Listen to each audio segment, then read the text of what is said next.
Veillez, car vous ne savez pas quand vient le maître de la maison. Commentaire de l'Évangile de Jésus-Christ selon saint Marc, chapitre 13, versets 33 à 37. Frères et sœurs, Dieu n'a pas d'heure. Comme son Père, le Fils de Dieu, le Maître de la moisson, n'a pas d'heure non plus. Pour venir, il vient simplement et c'est sans tambour battant. Voilà pourquoi il nous prévient. Veillez. Nous devons donc le guetter dans la prière et le service, le guetter à toute heure, le soir, à minuit, au chant du coq ou au matin. Mais ne pensons pas qu'il s'agit d'un avènement lointain. Le Christ qui est déjà venu, il continue à venir à nous quotidiennement dans sa parole, à travers le pain de vie, à travers ces tout petits qui sont ses frères. Il vient à nous aussi par son esprit qui nous est donné pour connaître les dons que Dieu nous a faits. Et il viendra à la fin des temps dans sa gloire.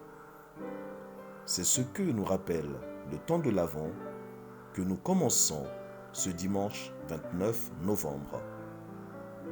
Dans la mesure où le témoignage du Christ est fermement vécu dans notre quotidien, autrement dit, en cohérence avec l'appel et l'amour de Jésus, ce jour-là, nous serons en communion avec le Maître.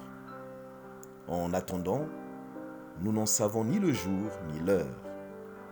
Mais étant éveillés dans l'espérance soutenue par la fidélité, c'est-à-dire par l'amour qui dure, qui résiste au temps, nous serons agréablement surpris. Mais encore une fois, il nous faut veiller. Quelle résolution!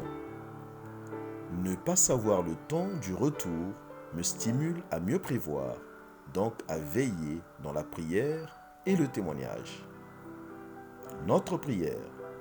Seigneur, fais de moi le grand veilleur, debout sur la colline, celui qui guette sans cesse ton arrivée et qui raffermit la foi de ses frères et sœurs pour qu'elles ne s'affadissent pas.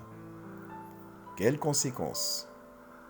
Veiller, c'est prévoir, car si la prévoyance manque, on est en danger.